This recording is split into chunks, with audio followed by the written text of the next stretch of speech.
Welcome back to the home front. I'm your host, Reed Galen. Today, guys, we have a special Memorial Day episode, and I am flattered and proud to be joined by Mike Smith. Mike is the CEO and co-founder of Acclimate. He previously founded Renew West, where he developed the largest carbon reforestation project in the U.S. history, 2 million trees in the Collins Modoc project. He is a former U.S. naval officer and F-18 pilot, where he attained the rank of commander and had experience leading projects with $1.2 billion in assets under management, $7 million per month in operational budgets, and 250 plus personnel during 12 years of active duty service. He is a featured expert for the U.S. Climate Alliance, the Council on Western State Forests, and more. As a 2002 honors graduate of the United States Naval Academy, he holds a Bachelor of Science degree in Systems Engineering with a minor equivalent in Political Science, both with an environmental focus.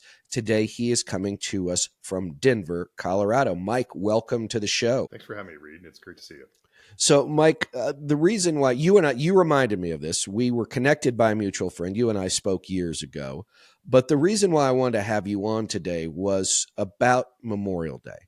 Now, for most of us, Memorial Day is one day on the calendar. It's the unofficial beginning of summer. Barbecues, patriotic music, if we even get to the patriotic music. But the idea is, kids get an extra day off school.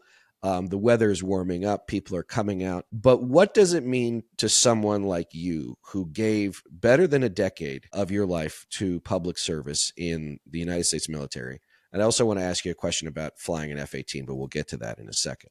But what does it mean to you now as you look back over your career and over your life, having served in the Navy, having attended the Naval Academy?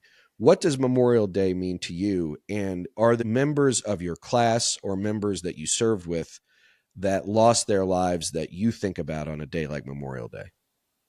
Yeah, absolutely. I have to say that, I think I'm like most Americans. When I was a kid, I was just really happy to have that extra day off from school, looking forward to the parties outside and having a hot dog on the grill. And even after I went to the Naval Academy, it started to develop additional meaning for me as I was in the service. But it wasn't really until I started to experience loss of my own that I really started to sit and think about it a little bit more. So for me, every time Memorial Day comes around, I tend to think about my roommate from the Naval Academy, a young man named Richard Anderson. He was the kind of guy that laughed with his whole body. His kind of shoulders would heave up and down. Sure. Very thoughtful, this quiet guy. One of my favorite pictures of him and me was on service selection night, which is at your senior year at the Naval Academy. You pick where you're going to go as far as aviation versus surface warfare. If you're in aviation like I was, and as was Richard, then you pick the day that you're going to start flight training. And so there's a picture of me and Richard holding up, our dates to go down to flight training together. Fast forward a few years, I was an F-18 pilot that was deployed to Pacific Ocean. I was on the USS Kitty Hawk with my squadron, BFA 102. And I come to find out that Richard had died in a training accident in Fallon, Nevada, or outside of Fallon, Nevada. He and the helicopter crew that he was a part of, he was a young junior officer, and his commanding officer was the other pilot, so plenty of experience in the cockpit. And they ended up flying into some power lines in the middle of the night, and it caused the whole aircraft to go down. And, I just think about who Richard was and what he was serving for every Memorial Day, and I miss him. I think that's just kind of the short of it. I also think a little bit about another classmate, a guy named Matt Friedman. And Matt was he was a Marine. He and I had gone through flight training as well. He was an F-18 pilot, and this was a little bit later. He was involved in, as a Marine, they get out of the cockpit, they have to go do Marine stuff, right? So he was a forward air controller. And so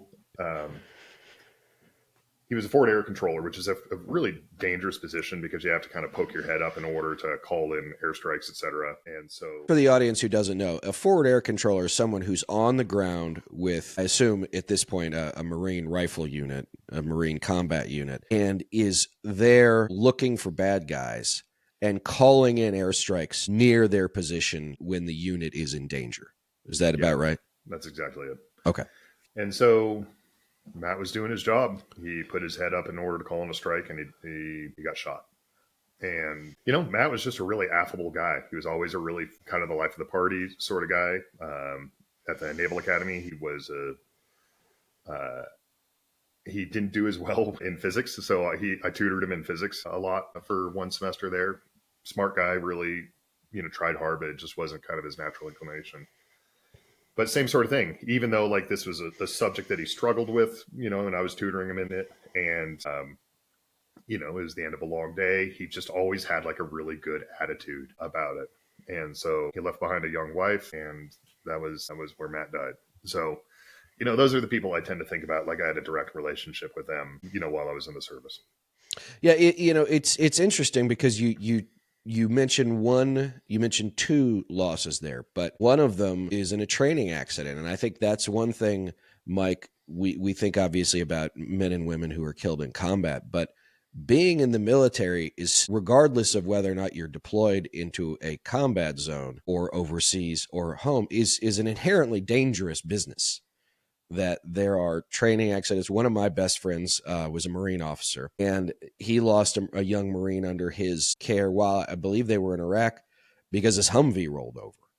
Right. And it crushed him. And, these are guys who'd been to Fallujah, right? Like they had seen some real stuff, but it wasn't even, in Fallujah. It was on the side of a road. The Humvee rolled over. The young Marine died. And so I think sometimes we forget too that, putting on a uniform means anything could happen anytime, regardless of whether you've trained for it, regardless of whether or not there's somebody shooting at you. And those losses mean as much. And certainly the losses must be crushing as they are to you, to their families as well. Yeah. It doesn't really matter where you died. It matters the fact that you did. My class, I'm a 2002 grad from Navy. And so that makes me the first class post 9/11. We graduated right into, the longest war in American history. We have lost 4 classmates. 3 of them were from training accidents. So only Matt died from combat injuries. That's not always the case, but I think that just puts a pretty fine point on what you were saying there, which is that the military service in its very nature is dangerous. You train for it, you try to mitigate it, but in order to be the best and to be able to do the nation's calling, you have to be at the edge of safety pretty much all the time. And if you're not training to that edge of safety, you're probably not training to do the nation's calling. And so that ends up meaning that you lose people to things that seem avoidable and regrettable.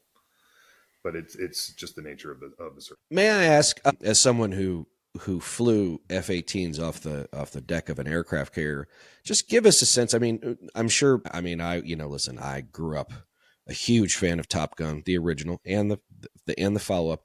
But give us a sense of the orchestrated chaos that is a carrier flight deck. I used to love to take Air Force exchange pilots out onto the flight deck at night because it just seems bananas to them. And in every other context, it really is bananas. Like you wouldn't do this because it's just absurd.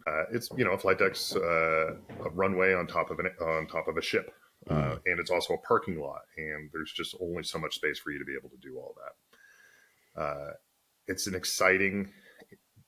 It's actually kind of fun when it's all working right to see a whole team of literally thousands of people all doing their job with almost no radio communication. Everybody using hand signals, knowing where their place is. To give you a sense of what it's like when you're coming in to land on the ship during daytime operations, if you're doing it right, you have a whole kind of beehive of activity that's happening above the ship where all these airplanes are self-sequencing themselves to come into land. They come in and there's a landing, again, if you're doing it right, about every 45 seconds. So far busier than any runway that you've ever seen at a commercial airport. As you come into land, the guys that are on the back of the ship, they give you a signal via lights that you're cleared to land and you come aboard. As soon as you hit the deck, your tail hook catches that wire, you're leaning forward you're being pulled forward into the straps. And as soon as that jet stops, there's a guy over on the side that's yelling at you effectively with his hands to get out of the landing area. You taxi your way out of the landing area, and so there's a team that's re-rigging the deck to get it ready for the next guy to come in and land 45 seconds behind you. And they barely get that wire back into place and you out of the landing area before the next guy's in right behind you. And as you're taxiing out, there's a swarm of people that are all around you, other jets that are on the flight deck. You actually may be, if you're one of the first to land, there may be other jets that are being shot off of the bow at the same time. So you're having to taxi behind jets that are being launched. Um, in any event, when you clear out there, they have to de-arm the aircraft to safe up any weapons that you may have, etc. And then they taxi you out of the way. As they taxi you out of the way, they have, again, there's not a whole lot of space. So they will taxi your nose wheel right up to the edge of the flight deck. Like if you go past that, like the jet's going to kind of drop off into the ocean sort of thing. And they do that because there's just not a lot of space. And then they do that a few times in order to get you around a couple of corners. And then when they get you to the spot that they want, because again, space is at a premium, they'll get 10, 15 people and they'll make a signal and they'll have all these people push the jet. They have you take your feet off of the brakes and they push you so your butt is going back out over the ocean again until your rear wheels are right up like within 6 inches of the flight deck edge again. And then you hit the brakes and then they chain up the jet. And then they bring in the next guy right next to you and park him or her, next about, a foot or two away from your jet, right? It's just like this premium of space, all these people that just kind of know what their job is and nobody's talking. It's all with hand signals. It's amazing when it works. That is incredible, and again, an incredibly dangerous place. I think of the video of then Lieutenant McCain, future Senator McCain, my former boss, who I think he was on a flight deck when a rocket went off, right? It blew up his airplane, and I think he basically just jumped out of the way. So, and I mean, it is planes, chains, bombs, gas, right? Humans, right? There's just a lot of stuff going on there. And again, that's one of those things that it's just I think. I know, Mike, that we take it for granted. Those of us, like my grandfather served in World War II, my dad served in the National Guard during the Vietnam era, but that was a time when everybody was serving for the most part. And if you weren't serving, then like my grandmothers, you were on the home front working for the effort, right? Either as a mother for one grandmother, or my other grandmother actually worked at the Pentagon when it opened in 1943. So everybody was doing their part. And I think now we have, and I'm going to be very candid here with you, Mike, and please forgive me for it, which is we see, on Sundays, we see the NFL salute to service and we see the jets fly over.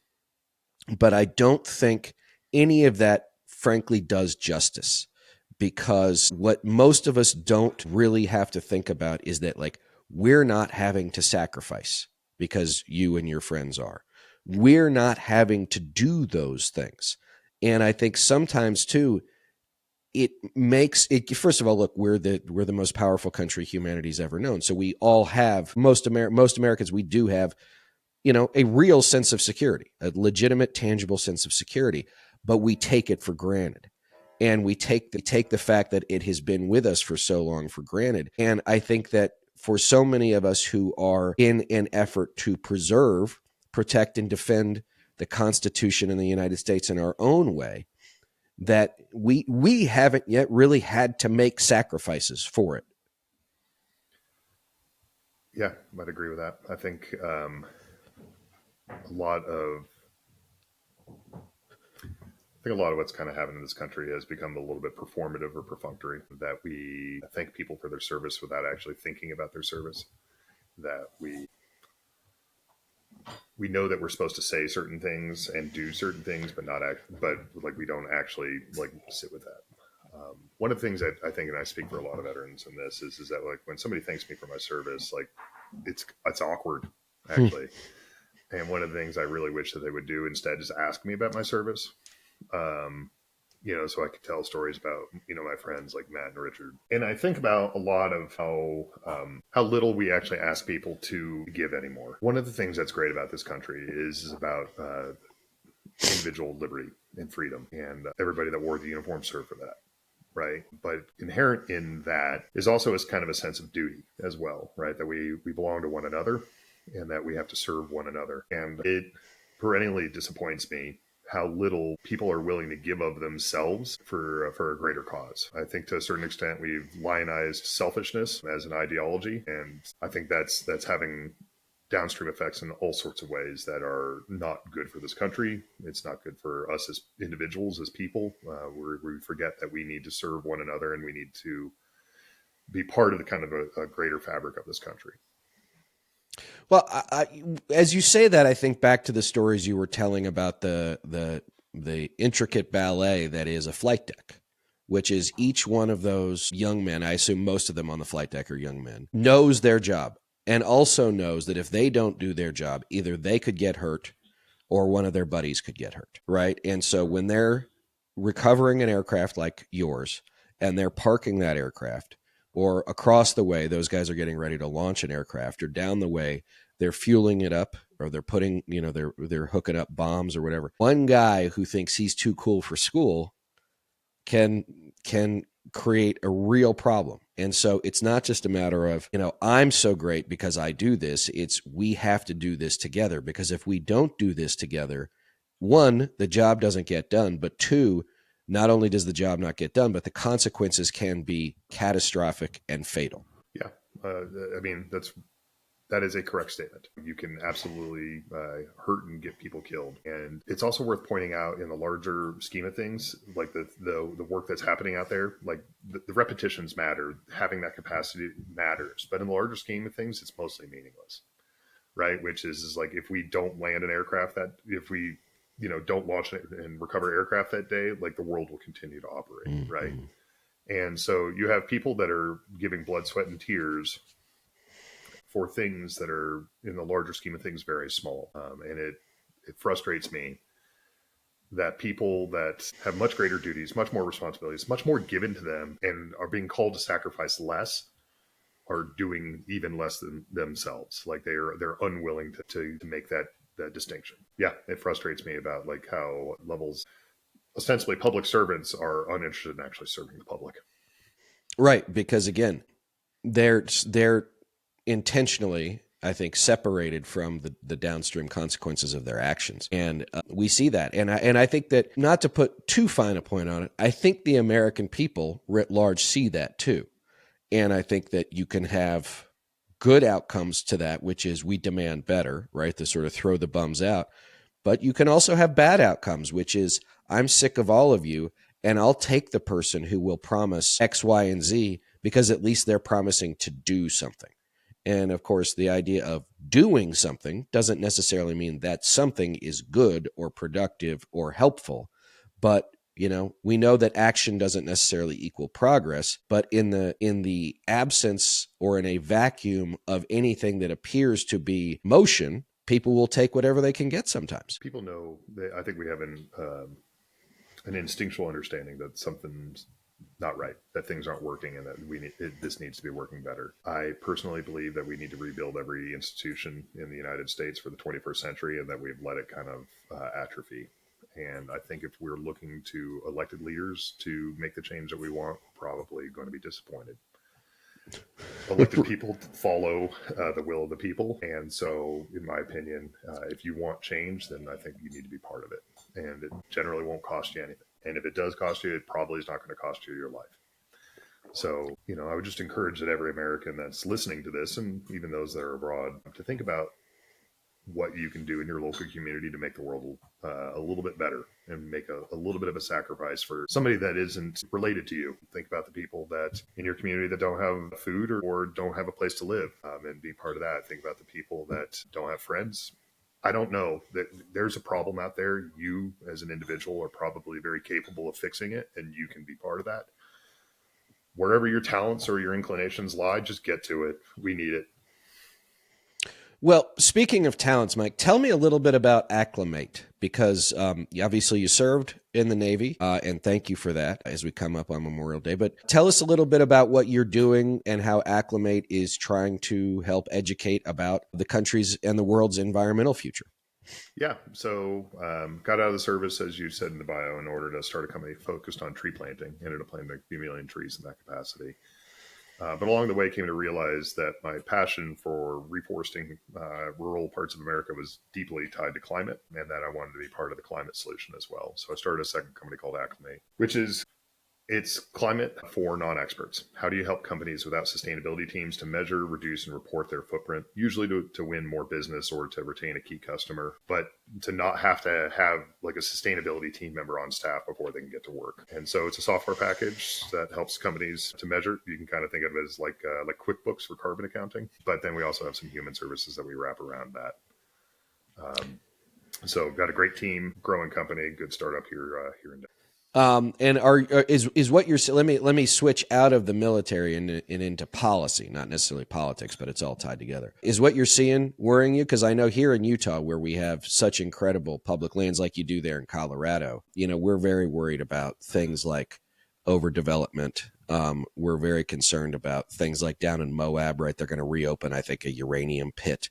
Staircase Escalante, right? I think they're going to open it up to oil and gas drilling. Is that something that concerns you personally and you as an industry? As an individual, I consider myself a public lands owner, and so I feel like that things are being taken away from me. One of the things that this country does great and brings people in from all over the world is to see like the amazing beauty that is the American countryside. And we've protected those lands. I make sure to take a point to take my children out to see them as frequently as possible. I think it's my birthright and it's their birthright, and I resent anybody taking that from them. No, we're park people. So we're national park people for sure. Yeah.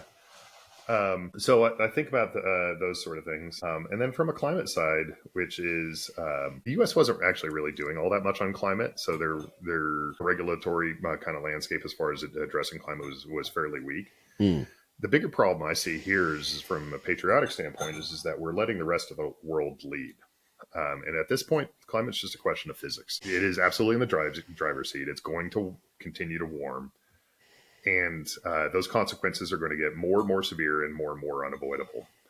And so we live in a climate constrained future, whether we choose to develop the industries and the policy framework that allows America to lead the 21st century like it led the 20th or not, is a choice we're making currently. And right now we're saying we'd rather have China lead on this. And that's what we're doing. And you can talk about how poor China is on climate, but they're better than we are. And so we're going to have to sit with that hard reality, the fact that we're giving away our future on a climate perspective.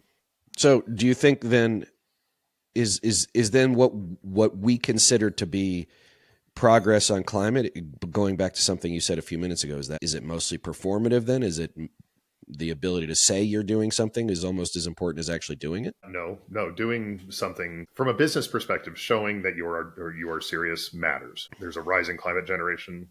Republicans and Democrats, doesn't matter. They care about climate. Younger Republicans want to do it in different ways, but they care about it. They want to see action. So you're positioning yourself from a business perspective. You're also positioning yourself really well because there are regulations outside of the United States that, because of the interrelated nature of how climate accounting works, that you're going to have to deal with it anyways, whether you want to or not. And so we're allowing those things to kind of direct the course of our actions. But from a larger perspective, from a climate perspective, the most important thing from a policy standpoint is not that it looks like we're doing something, it's that we're actually doing something. Because every fraction of a degree of warming matters. It has a fundamental difference on the capacity for human freedom and suffering moving forward. And if you are not directly addressing it, you are doing a great disservice to your progeny and future generations. Well, and again, I think that goes back to the idea that we started with, which is at some point, right, being the freest people theoretically that Earth has ever known also means that there's a responsibility that comes with it. And I think sometimes we need to remind ourselves of that. And I think that what you have done, what your friends have done, and what you're doing now is just a continuation of that service and certainly rooted in a pretty significant patriotic belief. And I can only say thank you for that. Mike, before I let you go, where can everybody find Acclimate? And if you dare to be online, is there any place that you reside? Yeah, absolutely. I appreciate the opportunity. Acclimate is ACLYMATE, and you can find us at acclimate.com, ACLYMATE. I'm also the host of the Hard Points podcast with my friend Neil Rickner. He's a Marine F-18 pilot, and so we talk about kind of current issues of the day. That's hosted by the Valor Media Network, and you can find Hard Points wherever you get your podcasts. And then if you're just looking for me on social media, you can find me at climate_Mike, pretty much wherever you look. Haven't posted in a little bit, but I'm on TikTok, Instagram, and LinkedIn. So on LinkedIn, you won't find me at Climate Mike. You'll just find me at Mike Smith. So that's where we're at. All right. And we'll put all that in the show notes so everybody can find both the Valor Media Network and Acclimate. Guys, as always, you can find me on social media as well. Twitter, TikTok, and says.us, sez.us, at Reed Galen. Threads and Instagram, Reed @_Galen USA. On Substack, The Home Front. Guys, please, before you get out of here, leave a 5-star review. Make sure folks can find us. When you listen to the Hard Points podcast, leave them a 5-star review too. Mike Smith, thank you so much for joining me. Yeah, it was good to see you, Reed. Thanks for having me. Everybody else, please have a happy, healthy, and safe Memorial Day weekend. And as you do, remember the men and women that made it happen for us. We'll see y'all next time.